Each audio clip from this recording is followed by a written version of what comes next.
हिंदी साहित्य के प्रतिष्ठित लेखक लेखिकाओं की कहानियों के चैनल में आपका स्वागत है। आज सुनिए डॉक्टर अरुणा सीतेश जी की लिखी हुई कहानी शोक। अरुणा सीतेश जी नारी मन की गहन संवेदनाओं को बिना नारी मुक्ति का मुखौटा लगाए वे बड़े ही सहज भाव से चित्रित करती हैं। तो शुरू करें उनकी लिखी हुई कहानी शोक। समाचार आग की तरह कॉलेज भर में फैल गया। जहाँ क्षण भर पहले क्लास चल रहे थे, लॉन और बरामदों में घूमती लड़कियों की बातों का, किलकारियों का शोर गूंज रहा था, वहाँ देखते देखते सन्नाटा फैलने लगा। इतना कि किसी के लिए भी आगे एक शब्द कह पाना कठिन हो गया। उदास बोझिल हवा यहाँ से वहाँ चक्कर काटती हुई हर ओर से मुस्कुराहटें बौहार ले गई। एक एक करके सब कमरे खाली हो गए। बरामदों और चारों ओर फैले हरित विस्तार में जमा हुई छात्राओं के चेहरों पर बस यही सवाल था, क्या हो गया? यूनियन रूम से एक लड़की जैसे ही बाहर निकली तुरंत घेर ली गई। सबकी आंखें उसके होठों पर लगी थीं। धीमे स्वर में उसने दुर्घटना का संक्षिप्त हाल कहा। उसका प्रत्येक शब्द सुनने वालियों के दिलों को दागता चला गया। अंत में ज्वाइंट असेंबली होगी कहकर वो सुनने वालों की भीड़ को वहीं छोड़कर कहीं चली गई। इसके बाद बड़ी देर तक कैसे हो गया का कीड़ा वहीं आगे पीछे रेंगता रहा। सबकी कल्पना का पथ्य पाकर 1.5 अंगुली का ये प्रश्न कीट यात्रा के अंतिम पड़ाव तक पहुंचने तक इतना फूल गया कि पहचान पाना ही कठिन था। घटना जितनी आकस्मिक थी उतनी ही असाधारण भी। दुख का सैलाब वातावरण में व्याप्त धुंध में घुल मिल गया। जीवन की क्षण भंगुरता और मानवीय नश्वरता के पुनर्स्मरण से सब दार्शनिक से हो उठे। क्या यही जीवन है, पानी के बुलबुले सा? तब फिर ये अहम क्यों, ये राग द्वेष क्यों, ये तेरा मेरा क्यों? खुरदुरी ठोस जमीन से सब पैर कुछ ऊंचा उठाने लगे। नज़रें उठीं और पल भर को अपने ही गिरेबान में झांक गईं। कई हथेलियां एक दूसरे से कसकर जुड़ गईं, कुछ इस भाव से कि मैं तुम्हें कभी गलत नहीं समझूंगी, तुम भी मेरा साथ न छोड़ना। 17 साल की कच्ची उम्र बेचारी ने भी देखा ही क्या था। संध्या के प्रति बार बार भावनाओं का ज्वार उमड़ पड़ता। 4 दिन की इस जिंदगानी में बहुत कुछ कर गुजरने और बहुत कुछ भूल कर भी न करने का निश्चय जाने कितने दिलों ने कर डाला। पवित्रता, सुनिश्चित और वीतराग के वातावरण ने सारा कलुष धो डाला। इतना कि मन हल्का होकर किसी शाश्वत आनंद के सागर पर हिलोरे लेने लगा। लेकिन कुछ ही देर में सब कुछ जैसे फिर यथावत हो चला, उसी जानी पहचानी धरती पर लौटने लगा। धुंध की परतों को चीर कर सूरज ने अपने रंग हर तरफ बिखेर दिए। सूरज जो तिमिर हंता है, प्रकाश है, ज्ञान है, बोध स्व का, बोध परकीय का, बोध याचित अयाचित का। पाँव पुनः धरती से जुड़े तो लगा धरती इतनी बुरी भी तो नहीं। सूरज के प्रकाश में जगमगाती रंग बिरंगी धरती दिलों में भीतर तक बैठ गई ठंडी रिक्तता के एहसास को भी रेशमी ऊष्मा ने पिघलाना प्रारंभ कर दिया। तभी चपरासी ने देर तक घंटा पीट कर असेंबली का संकेत दिया। कई झुंड हॉल की तरफ मुड़ गए। चलना है? रेशमा ने सीमा से पूछा। तू बता, वैसे कोई फ़ायदा तो है नहीं, वो तो बेचारी चली ही गई। सदमे का पहला दौर कभी का गुजर चुका था। वही तो, मेरा तो दिल इतना कच्चा है कि जरा भी ऐसी वैसी कोई बात बर्दाश्त नहीं कर पाता। इतनी ज़ोर ज़ोर से धड़क रहा है कि क्या बताऊं। अंदर जाएंगे तो फिर यही सब सुनना पड़ेगा। सीने पर हाथ रख कर रेशमा ने दिल को बाहर निकल पड़ने से रोका। फिर रहने दे, कहीं तू भी बीमार न पड़ जाना। चल थोड़ी देर जमुना के किनारे चल के बैठेंगे, ठंडी हवा में शायद मन कुछ ठीक हो जाए। सीमा ने एक तरफ हटते हुए कहा। देखा, पीछे से आ रही मंजू ने साथ चल रही अंजलि को कोहनी मारते हुए कहा। अंजलि की आवाज़ में वितृष्णा अधिक थी या तटस्थता, पता नहीं चल सका। बेशर्मी की हद हो गई। उस बेचारी की जान चली गई, पर इनके सैर सपाटे में कमी नहीं आनी चाहिए। हॉल तक आ जाती तो जैसे बड़ा भारी नुकसान हो जाता। मंजू को बहुत ही गुस्सा आया। गुस्सा काफ़ी हद तक इस कारण भी आया हुआ था कि राजीव को पहले ही क्यों नहीं बुला लिया। अब 11:15 बजे तक यूं ही समय बिताना होगा। राजीव ने कहा भी था कि जल्दी चले तो पिक्चर से पहले कॉफ़ी का एक राउंड भी हो जाएगा, पर वही बड़ी पढ़ाकू बनी थी। पिक्चर जाएंगी? मैं शर्त लगा सकती हूँ। रश्मि भी अब तक अनहोनी के अप्रत्याशित दुख से उबर चुकी थी। मंजू का चौंकना स्वाभाविक था। उसने गौर से रश्मि के चेहरे पर दूसरों के रहस्योद्घाटन के उपरांत आने वाली मुस्कान को खोजा, पर यह शायद उसका अनुमान ही था। तो जाएं, कौन रोकता है? सवाल तो बस इतना सा है कि क्या 10 मिनट बाद नहीं जाया जा सकता था? रीता दुर्घटनाग्रस्त संध्या के मोहल्ले में ही रहती थी और आंसुओं से उसका रुमाल अब तक गीला था। 10 मिनट में सब खत्म हो जाएगा क्या? अंजलि की नज़र सीमा और रेशमा से हटकर रीता के चेहरे पर जा टिकी। 2-4 भाषण तो जरूरी होंगे, आधे घंटे से कम नहीं लगने वाला। कौन कौन बोलेगा?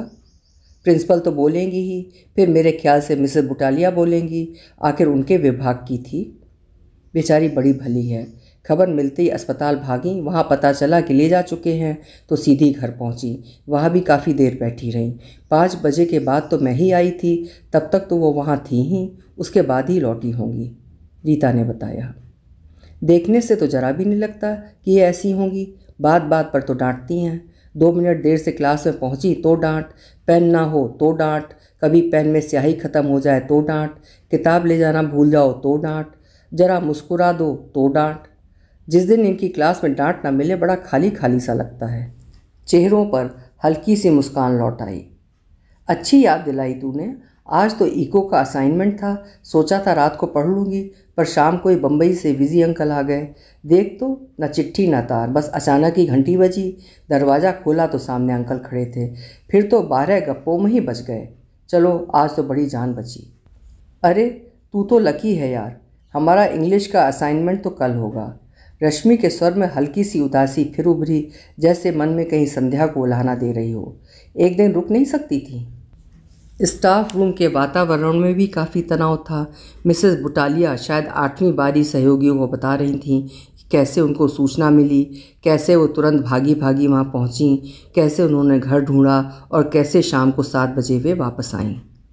कल ही तो अपने यहाँ मिस ब्यूटी कॉन्टेस्ट था। क्या दुनिया है, कहीं कुछ और कहीं कुछ। नासमझी में मिसेस रस्तोगी ने दुखती रग को छू दिया। जी हाँ, मिसेस बुटालिया बहुत देर से सब्र किए बैठी थी।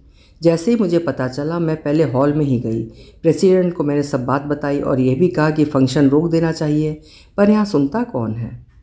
मतलब पता चलने के बाद भी फंक्शन हुआ? This is really too much. Miss Sehgal ने दांतों तले उंगली दबा ली। जी हाँ, मिसेस बुटालिया का चेहरा गुस्से से तनने लगा। मैंने बिल्कुल साफ साफ शब्दों में कहा, भाई वो तुम्हारी एक बहन ही थी, पता ना चला होता तो दूसरी बात थी, पर अब फंक्शन तुरंत रोक देना चाहिए। लेकिन कुमकुम ने साफ इनकार कर दिया। कहने लगी, मैम सारा इंतज़ाम हो चुका है, सब लोग आ चुके हैं, अब पोस्टपोन करना इम्पॉसिबल है। मैं अपना सा मुँह लेकर लौट आई। कई आंखें अचरज से खुली रह गईं। असली बात यह है कि वो हमारे विभाग की थी। अंग्रेजी की होती तो देखते कैसे कंटेस्ट चलता।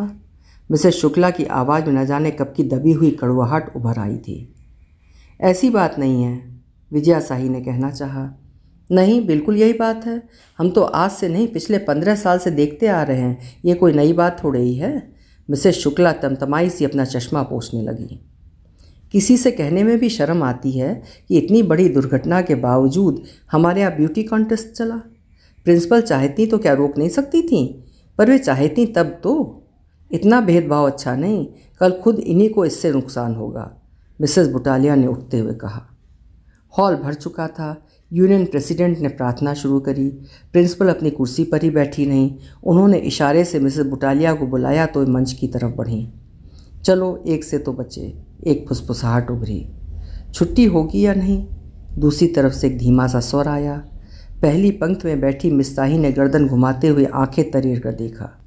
मुश्किल है, छुट्टी देने के मामले में ये बड़ी कंजूस हैं, जैसे इनकी जेब से कुछ जाता हो। रमा की बार भी कहाँ छुट्टी की थी, यहाँ से सीधे क्लास में ही तो गए थे, याद नहीं? मीरा फुसफुसाई। उसका केस बिल्कुल अलग था, फिर भी देख लेना। हाय, अब पढ़ाई होगी? मन तो इतना ख़राब हो रहा है। बोलने वाले ने मुंह बनाकर मन की दशा का नमूना दिखाया। मुझे तो भाई बड़े लोगों की डेथ अच्छी लगती है। फोकट में 3 दिन की छुट्टी पाओ और आराम करो। मुंह पोंछने के बहाने रुमाल से मुस्कुराहट और आवाज़ को दबाते हुए रेखा ने कहा। डोंट बी मीन, कठोर स्वर में मीरा ने टोका। ले, मीन की इसमें क्या बात हो गई? खुश तो सभी होते हैं, बस मैंने कह दिया है, वो कहते नहीं। सोचा जाए तो जान तो संध्या में भी उतनी ही थी, पर यहाँ एक दिन की छुट्टी का भी तय नहीं कि होगी या नहीं। वहाँ देश भर में काम ठप हो जाता है, और वो भी 3-3 दिन तक। सुधा भी बहस में शामिल हो गई थी। ये सब तो किताबी बातें हैं कि सब बराबर हैं, एक समान हैं, कहने सुनने में अच्छा लगता है इसलिए कह दिया जाता है। वैसे कहने वाला भी जानता है और सुनने वाला भी कि असलियत क्या है। रेखा को चुप करना आसान काम नहीं था। मंच पर दुर्घटना के संक्षिप्त विवरण के बाद संध्या के गुणों पर प्रकाश डाला जा रहा था। चलो, मरकर तो बेचारी की तारीफ हुई, वरना तो रोज़ क्लास में डांट खाती थी। हाँ, देखो तो कितनी बार तो इन्होंने ही क्लास से बाहर निकाला होगा। मिसेस सांभा को गुस्से से अपनी ओर ताकता पाकर सभी होठों को बंद हो जाना पड़ा। अब हम दिवंगत आत्मा की शांति के लिए 2 मिनट का मौन रखेंगे। प्रेसिडेंट मंच पर लौट आई थीं। सभी शरीर यंत्रवत उठ खड़े हुए। कुछ क्षण बीत जाने पर कई एक ने कनखियों से इधर उधर देखा, कई निगाहों ने पलकों की दरारों से कलाई घड़ी का मुआयना किया। अभी समय बाकी था। पलकें फिर कस गईं। कुछ मनचली नज़रें चुपचाप आसपास का जायजा लेती रहीं। आखिर सन्नाटा टूटा। कपड़ों की सरसराहट और सैंडलों की चरमराहट के बीच कुर्सियां फिर भर गईं। अब प्रश्न कई दिमागों में कौंध गया। तभी एक ओर से खिलखिलाहट जैसी कुछ आवाज़ आई। अध्यापिकाओं ने घबरा कर कानों पर हाथ रख लिए। इन्हें कोई नहीं सुधार सकता, इनका तो बस भगवान ही मालिक है। हद हो गई के अंदाज से एक दूसरे को देखकर कई हाथ हवा में नाचे। प्रिंसिपल साहिबा मंच की तरफ बढ़ीं। Oh no! एक अंग्रेजी दांत फुसफुसाहट में परेशानी की झलक स्पष्ट थी।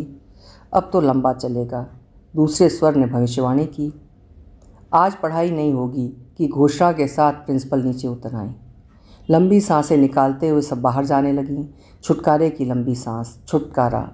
संभावित लंबे भाषण से, उस दिन की पढ़ाई से, उस गंभीर आयोजन से, या उस बोझिल वातावरण में फिर से दबोच लेने को आतुर एक वैराग भरे एहसास से। रिट्स पर कौन सी पिक्चर लगी है? रीता ने पूछा। कालीचरण। क्यों, देखेगी? चलें? कल इतनी देर वहाँ बैठी रही ना, मन अजीब सा हो रहा है। वापस जाकर भी फिर वही सब देखना पड़ेगा। तेरे सामने वाला ही घर है ना? हाँ, एकदम सामने। तभी तो बड़े रो रहे होंगे सब। हाँ और क्या, उसकी मम्मी तो कितनी देर बेहोशी पड़ी रही। मेरी मम्मी ने ही सब संभाला। अच्छा, अच्छी थी बेचारी, सीधी सी। बड़ा बुरा हुआ उसके साथ। हाँ, सो तो है। अच्छा जल्दी बता, चलना है कि नहीं? 11:30 तो यहीं बज रहे हैं, अब देर करने का समय नहीं है। रीता ने याद दिलाया। तेरा मन है तो चल, 3:30 की स्पेशल पकड़ लेंगे। वैसे भी आज 7th पीरियड के बाद ही जाते। फिर जल्दी कर, मैंने तो सुबह से कुछ खाया भी नहीं है। रोने धोने की आवाज़ों में मन ही नहीं किया। सोचा था कैंटीन में कुछ खा लूँगी। अब चल, रिट्स पर ही छोले भटूरे ले लेंगे, टिकट लेकर इत्मीनान से खाएंगे।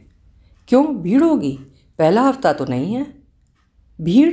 अपनी आधी से ज़्यादा क्लास वहाँ ना मिली तो कहना।